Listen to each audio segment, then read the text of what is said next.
perkembangan terbaru dari gedung KPK Jakarta. Ini adalah mantan Menteri Pertanian Syahrul Yassin Limpo yang sudah mengenakan rompi orange pasca diperiksa kurang lebih sekitar 17 jam. Kami akan menyampaikan perkembangan dari penanganan perkara dugaan korupsi di Kementerian Pertanian setelah kemarin malam kami melakukan penangkapan, begitu ya. Ini perlu kami jelaskan pada teman-teman, jadi kami bukan menjemput paksa, tetapi melakukan penangkapan sebagaimana surat perintah penangkapan. Ini dua hal yang berbeda ya teman-teman.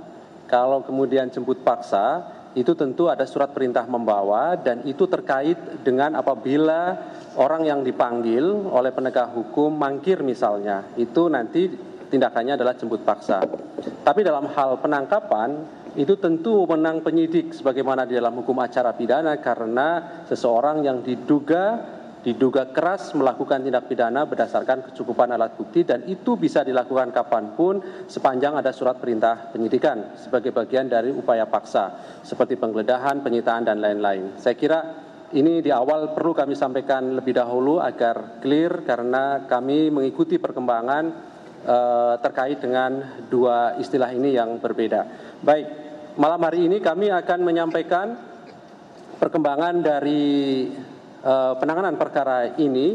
Hadir malam hari ini pimpinan Pak Alek dan juga pelaksana tugas Deputi Penindakan Pak Asep. Nanti akan dibacakan beberapa poin-poin terkait dengan perkembangan penanganan perkara dimaksud yang kemarin kami juga telah mengumumkan secara resmi 3 orang tersangka. Setelahnya seperti biasa kami beri kesempatan kepada teman-teman untuk bertanya lebih lanjut dan kita fokuskan lebih dahulu pertanyaan dari teman-teman semuanya terkait dengan penanganan perkara dugaan korupsi di Kementerian Pertanian ini. Baik, kami silakan Pak Alek untuk membacakan poin-poin perkembangan perkara dimaksud. Ya, terima kasih Mas Ali. Assalamualaikum warahmatullahi wabarakatuh. Shalom, selamat malam, salam sejahtera untuk kita semuanya. Yang saya hormati teman-teman wartawan, malam ini saya ingin menyampaikan perkembangan terkait dengan penanganan dugaan tindak pidana korupsi yang bersama-sama dilakukan dengan menyalahgunakan kekuasaan dengan memaksa memberikan sesuatu untuk proses lelang jabatan, termasuk ikut serta dalam pengadaan barang dan jasa disertai penerimaan gratifikasi di lingkungan Kementerian Pertanian Republik Indonesia. KPK sebelumnya telah menyampaikan kepada publik terkait dengan 3 orang yang ditetapkan dan diumumkan dengan status sebagai tersangka, yaitu yang pertama SJL, ini Menteri Pertanian Republik Indonesia periode 2019 sampai dengan 2024. Yang kedua KS, ini Sekretaris Jenderal Kementerian Pertanian Republik Indonesia yang kemarin penahanannya sudah diumumkan. Dan yang ketiga adalah MH, yaitu Direktur Alat dan Mesin Pertanian Direktorat Jenderal Prasarana dan Sarana Pertanian Kementerian Pertanian Republik Indonesia. Adapun konstruksi perkaranya diduga telah terjadi peristiwa sebagai berikut. SJL ini menjabat Menteri Pertanian RI untuk periode 2019 sampai dengan 2024 di Kementerian Pertanian Republik Indonesia. Selanjutnya dalam periode kepemimpinan SJL selaku Menteri Pertanian, KS diangkat dan dilantik selaku Sekretaris Jenderal Kementerian Pertanian. Dan MH juga diangkat dan dilantik selaku Direktur Alat dan Mesin pada Direktorat Jenderal Prasarana dan Sarana Pertanian Kementerian Pertanian. Dengan jabatannya tersebut, SJL kemudian membuat kebijakan personal yang diantaranya melakukan pungutan hingga menerima setoran dari ASN internal Kementan untuk memenuhi kebutuhan pribadi termasuk keluarga.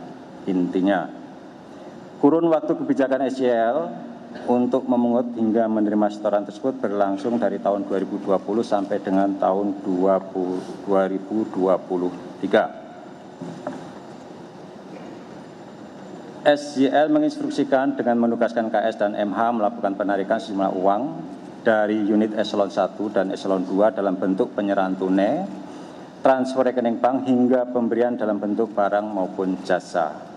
Terdapat bentuk paksaan dari SJL terhadap para ASN di Kementerian Pertanian, diantaranya dengan dimutasi ke unit kerja lain hingga dialihkan status jabatannya menjadi fungsional. KS dan MH selalu aktif menyampaikan perintah SJL dimaksud dalam setiap forum pertemuan baik formal maupun informal di lingkungan Kementerian Pertanian. Terkait sumber uang yang digunakan diantaranya berasal dari realisasi anggaran Kementerian Pertanian yang sudah di markup, termasuk permintaan uang dari para vendor yang mendapatkan proyek di Kementerian Pertanian.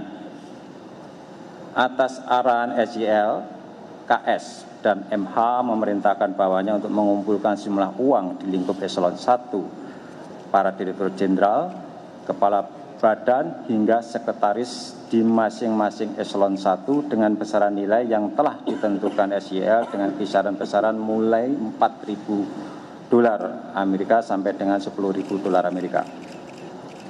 Penerimaan uang melalui KS dan MH sebagai representasi sekaligus orang kepercayaan dari SJL dilakukan rutin setiap bulannya dengan menggunakan pecahan mata uang asing. Penggunaan uang oleh SJL yang juga diketahui KS dan MH antara lain untuk pembayaran cicilan kartu kredit, cicilan pembelian mobil Alphard milik SJL, perbaikan rumah pribadi, tiket pesawat bagi keluarga, hingga pengobatan dan perawatan wajah bagi keluarga yang nilainya mencapai miliaran rupiah. Uang yang dinikmati SJL bersama-sama dengan KS dan MH sebagai bukti permulaan sejumlah sekitar 13,9 miliar rupiah. Dan penelusuran lebih lanjut masih terus dilakukan oleh tim